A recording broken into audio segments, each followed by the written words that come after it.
All right, we've just got some pictures in now of Tony Abbott in Afghanistan, as I understand it.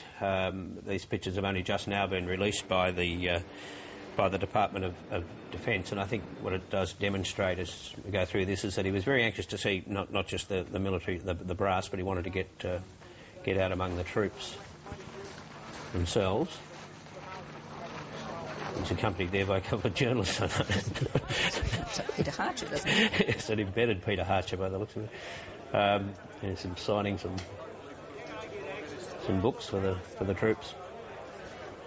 But clearly this is the kind of trip that he had in mind, right? This is the nature of it. That's what he wanted. Well, I think he wanted to hear from the guys on the ground and stay away from that, top brass talk. He wanted to, talk to the men and women who are out there representing us. He had something interesting to say, too, I thought, about the whole, the construct, the command versus the troops when he's in the UK. Have a listen to this. In my dealings with the military, senior commanders have encouraged junior ranks to speak freely, and I'm not sure that senior commanders don't sometimes grit their teeth when junior personnel speak freely and frankly to visiting opposition politicians, but the last thing we would want as Australians is to try to gag our troops. But they don't invite the troops to speak out publicly, do they? I think that's... No, but I think there was a clear command structure that's kind of vital to the way the military operates. Well, they are. But, of course, one of the troops wrote during the week, I thought it fairly interesting there, or a father of one of the men, saying that his boy had been ordered by the major or the general or whatever, to smile, make sure they smiled when these politicians arrived. Yeah. Well, what happens, this is an interesting hypothetical, he gets the command telling him we're doing a good job here and the troops are saying this war is lost. What does he do then? Yeah. Well, they might be saying, George, we actually need more of this or more of that, or our harnesses don't work on our packs or something. Look, I must say I still find the sort of L-plate attempt from both leaders to politicise this thing a bit rich.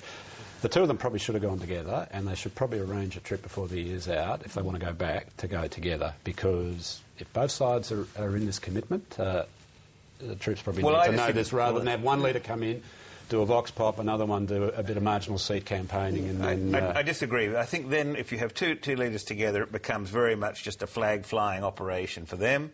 Well, for the country.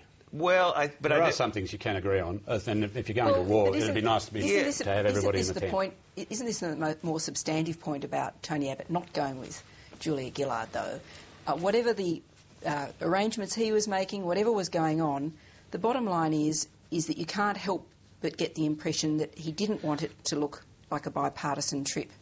Now, what does that say about where we're going on this? I mean, the coalition seems to have been going towards a harder line position of more troops into Afghanistan, but we don't really know where this debate's going. At a time when public support, I suspect, is starting to deteriorate as more and more Australians get killed, and by not having a bipartisan trip, it does raise questions about where the two sides are going to end up on this debate. Well, we are meant to have a debate in Parliament on Afghanistan. Yes, and Kevin Rudd said in the Weekend Press that he's already preparing for that one. Well, that's good. And I think that we should be there. We should be looking at what the American commitment is when they begin their withdrawal next July, of what this really signals and what our role really is. Yeah.